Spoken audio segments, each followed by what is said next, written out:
Imagine this. It's the 1500s. You're standing on a mountain ridge so high the clouds look like they're late to a meeting. Beneath your feet, a stone city built with blocks so perfectly cut, even your iPhone screen protector wishes it fit that well. No cement, no cranes, no power tools. And yet, it's earthquake-proof, rain-proof, and it blends into the mountain as if the mountain itself designed it. You're in Machu Picchu, one of the crown jewels of the Inca Empire. But here's the suspense. The Spanish, conquerors of empires, masters of destruction, never found it. That's right. The Incas built one of the greatest architectural wonders of human history and managed to keep it a secret. And that's not all. Scattered across mountains, deserts, and jungles is an Inca road network so vast and so advanced it makes modern GPS cry in jealousy. Over 25,000 miles of roads, stairs, and rope bridges carved through impossible landscapes, all without the wheel, horses, or the joys of asphalt. The payoff? The Incas didn't just build walls and roads. They built systems so good that centuries later, scientists, engineers, and urban planners are still scratching their heads saying, wait, how did they do that? So today, we're diving into the history of Inca architecture and their road network, how it all started, the insane techniques they used, why llamas were basically the Ubers of their time, and how these innovations still shape the world we live in today.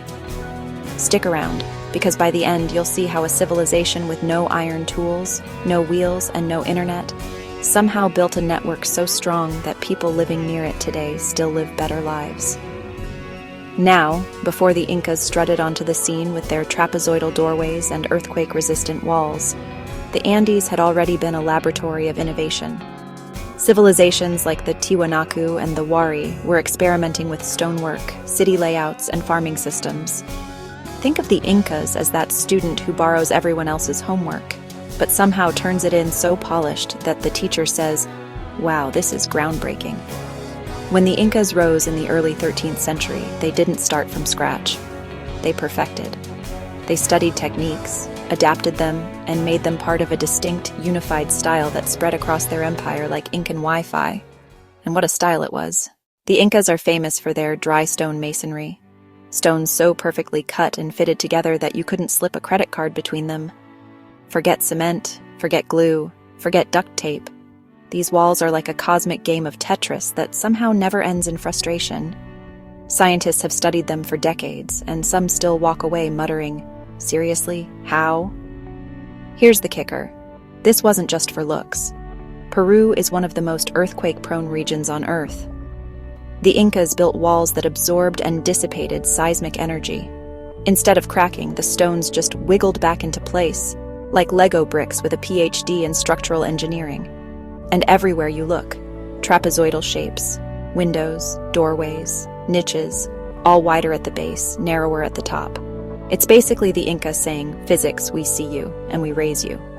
But their genius went beyond shapes. The Incas didn't bulldoze nature, they partnered with it. Mountains? They carved terraces into them, turning cliffs into fertile farmland. Natural bedrock? They didn't blast it away. They shaped it into altars, steps, or walls. Rivers? They built drainage systems so advanced that Machu Picchu can survive rainfall that would drown most cities today. Modern architects call this sustainable design. The Incas just called it Tuesday, and it worked.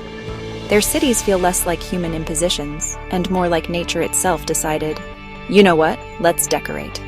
The highlights of their work read like a greatest hits album.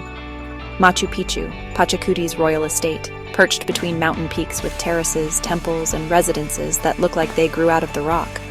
Sacsayhuamán, a fortress above Cusco, with zigzagging walls built from stones weighing up to 100 tons, fitted together with no mortar. Coricancha, the golden enclosure, once covered in sheets of gold, later smothered by a Spanish convent like wallpaper over a masterpiece. And agricultural terraces that turned steep slopes into productive farmland, prevented erosion, and even created microclimates.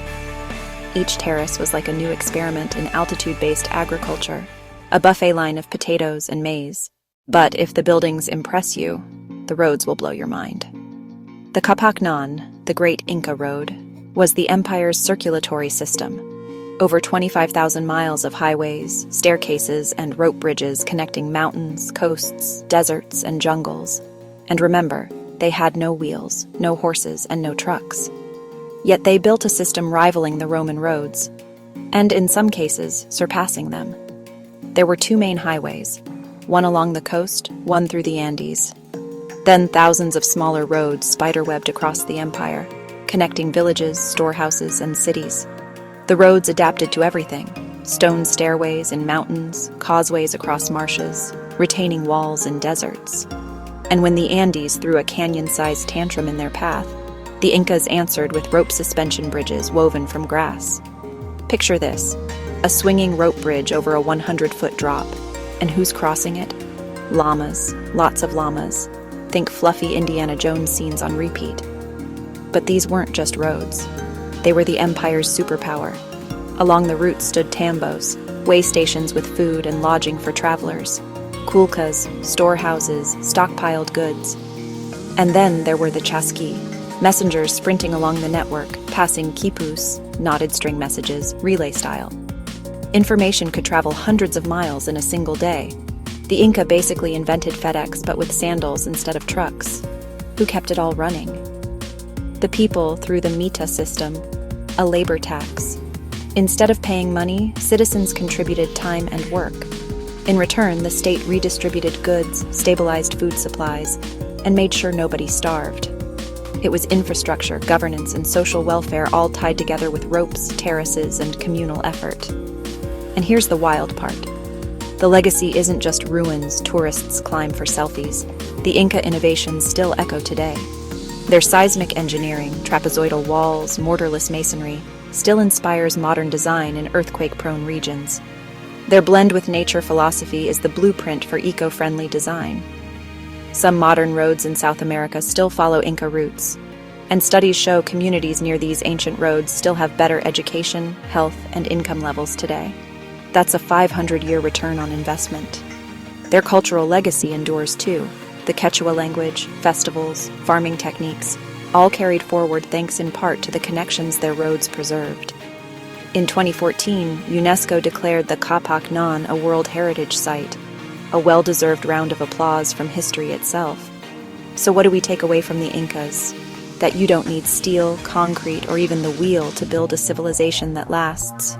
You just need ingenuity, community, and apparently a lot of llamas. But maybe more importantly, they teach us something bigger. Progress isn't about conquering nature. It's about working with it. Their cities didn't fight the mountains, they danced with them. Their roads didn't just connect places, they connected people. And that's the part we should take seriously today.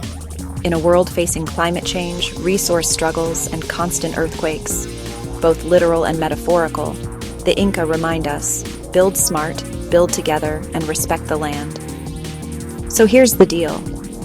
If you made it this far without getting distracted by cat videos, give yourself a pat on the back and maybe a trapezoidal doorway sticker. Smash that like button, subscribe, and share this video. Not just because it helps the channel, though it does, but because the Incas didn't spend centuries perfecting stonework just for us to scroll past in silence.